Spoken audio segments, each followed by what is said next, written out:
భరద్వాజయ్య గారు ఇప్పుడు 16 రోజుల సమ్మె ఆగింది. సమ్మె అయిపోయింది. ఇప్పుడు సినిమాలు స్టార్ట్ అయినాయి. ఈ 16 రోజుల సమ్మెలో ఎవరికి ఏం జరిగింది, ఎక్కడ వీళ్ళకి వెసులుబాటు సర్దుబాటు కలిగింది? 30% పెంచాలి అనే డిమాండ్ అయితే పూర్తిగా పరిష్కారం కాలేదు.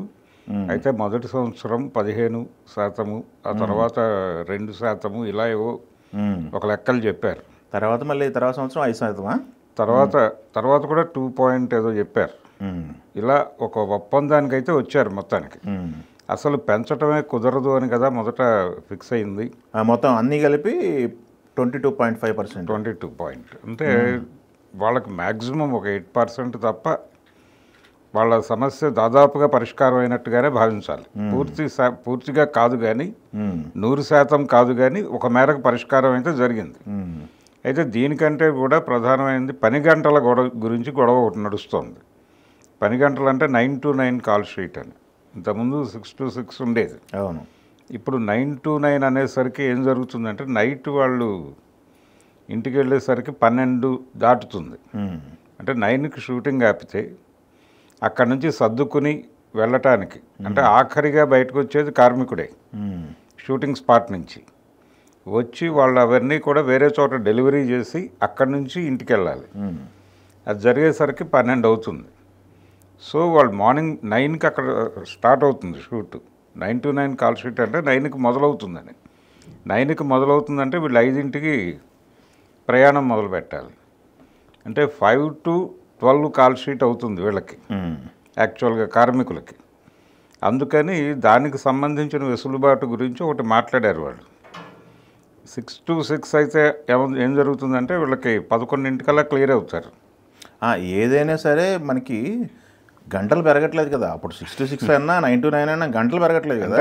ఇప్పుడు ఏమవుతుంది, మళ్ళీ 12 అప్పుడు వెళ్ళి పడుకునే వాళ్ళు మళ్ళీ ఎర్లీ మార్నింగ్ 4 o'clock నుంచి స్టంట్ మొదలైపోతుంది. ఇప్పుడు అప్పుడు 6 నుంచి మొదలు పెట్టుకుంటారు. అప్పుడు కూడా అదే పరిస్థితి. అప్పుడు కూడా 3 నుంచి మొదలవుతుంది.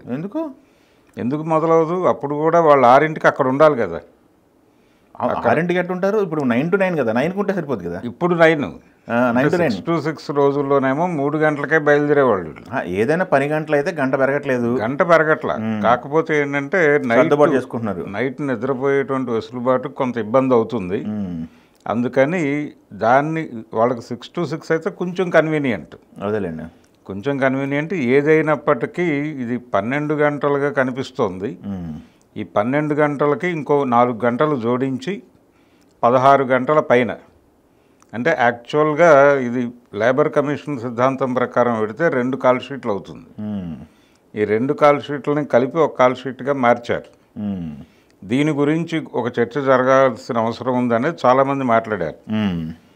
నిజానికి వాళ్ళు 8 గంటల పని దినం అది. అంటే లేబర్ కమిషన్ అంటే అది లేబర్ కమిషన్ అన్నీ వర్తిస్తాయా లేదా అనేది చూడాలండి. ఎందుకంటే వెహికల్ ట్రాన్స్పోర్ట్ దగ్గర నుంచి అన్ని చూసుకుంటున్నారు కదా వీళ్ళే.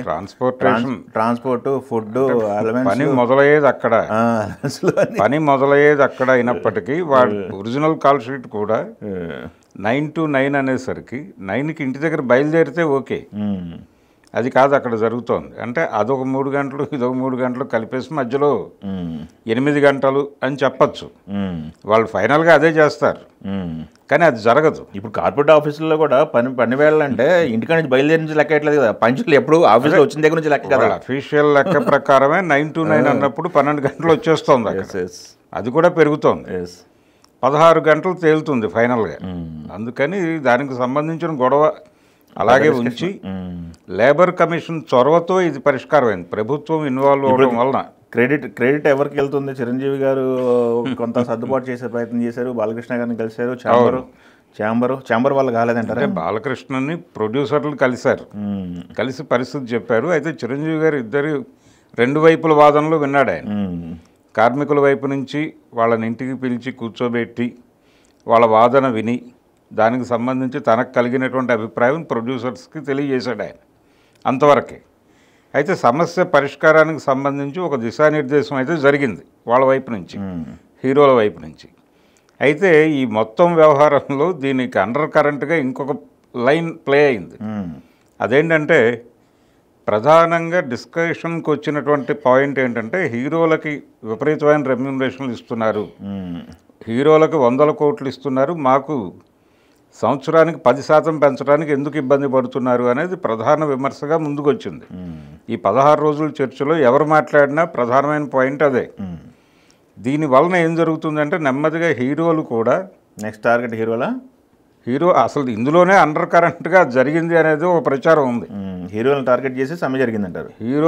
హీరోల రెమ్యూనరేషన్లను కూడా ఒక ఇష్యూగా మార్చి ఒక ప్రధాన చర్చనీయాంశంగా మార్చడం ద్వారా హీరోల రెమ్యూనరేషన్లను కూడా కంట్రోల్ చేయాల్సినటువంటి అవసరం ఉంది అనేది టోటల్గా ఇండస్ట్రీ ఫీల్ అయ్యేలాగా, ఇండస్ట్రీ గురించి పబ్లిక్ ఫీల్ అయ్యేలాగా. ఓకే, అంటే పబ్లిక్ ఒపీనియన్ కూడా అలాగే మోల్డ్ అయింది.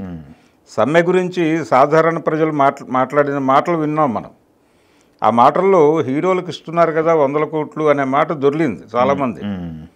దాంతో దీని ప్రభావం ఖచ్చితంగా హీరోల రెమ్యూనరేషన్ మీద కూడా పడే ప్రమాదం ఉంది. అంటే మీరు మాట్లాడే దాన్ని బట్టి చూస్తుంటే నిర్మాతలు కార్మికులు ఇద్దరే కలిసి హీరోలను టార్గెట్ చేసి దాదాపుగా అదే పరిస్థితి గూడుపుటన చేశారు. దాదాపుగా అలాంటి అభిప్రాయం కూడా ఒకటి చలామణిలో ఉంది. Okay okay. సో టోటల్గా సినిమా ప్రొడక్షన్కి సంబంధించిన ఖర్చు తగ్గించుకోవాలి అనేది అయితే ప్రొడ్యూసర్లు చాలా బలంగా ఎక్స్ప్రెస్ చేశారు. మాకు ఖర్చు పెరిగిపోతుంది, మాకు వస్తున్నటువంటి రిటర్న్స్ కంటే కూడా బడ్జెట్ మా చేతుల్లో ఉండట్లేదు, అదుపులో ఉండట్లేదు అనేది ప్రధానమైన గొడవ. అయితే అది కింది స్థాయి కార్మికుల దగ్గర నుంచి మొదలై పైదాకా చర్చలు జరిగినాయి. సో ఈ మొత్తం కరెక్షన్ ప్రోగ్రామ్ జరుగుతుంది ఇప్పుడు పై వరకు. ఏదేమైనా 16 రోజుల తర్వాత షూటింగ్లు మొదలైనాయి. మిడిల్ మేనేజ్మెంట్ గురించి కూడా చర్చ జరిగింది. ఎగ్జిక్యూటివ్ ప్రొడ్యూసర్లు వాళ్ళ రోల్ ఏంటి అనే దాని మీద కూడా కార్మికుల వైపు నుంచి ఘాటైన విమర్శలు వచ్చినాయి. ఇప్పుడు అక్కడ కూడా కరెక్షన్ మెకానిజం మొదలవుతుంది. కాబట్టి వీళ్ళ మీద చేసినటువంటి ఆరోపణలు చాలా ఉన్నాయి. అటునుంచి ప్రొడ్యూసర్స్ వైపు నుంచి ఎవరికి వాళ్ళు మీడియా ముందుకు వచ్చి మాట్లాడారు. వీటన్నిటికీ సంబంధించిన వ్యవహారం కూడా తేలాల్సి ఉంది. అయితే ఇక్కడ వరకు సమస్య పరిష్కారం అయిపోయింది, షూటింగులు మొదలుపెట్టేసుకోండి, మిగిలింది చూద్దామని. నిజానికి మొదటి నుంచి ఉన్నటువంటి అభిప్రాయం ఏంటంటే లేబర్ కమిషన్ కంటే కూడా ముందు సినిమా ఇండస్ట్రీకి సంబంధించిన కొంతమంది పెద్దలు ఆలోచించింది ఏంటంటే ఇది నెమ్మదిగా ఫేజ్ మేనర్లో పెంచుతాము. అంటే ప్రతి సంవత్సరం 10% ఉంటుంది. ఆ 10కి ఈ 30లో నుంచి 2% యాడ్ చేసుకుంటూ వెళ్దాం, అలా ఏదో ఒక ప్రతిపాదనతో పెడదామని కొంతమంది ఛాంబర్ ముందు మాట్లాడారు. కాకపోతే ఫైనల్గా అదే జరిగింది.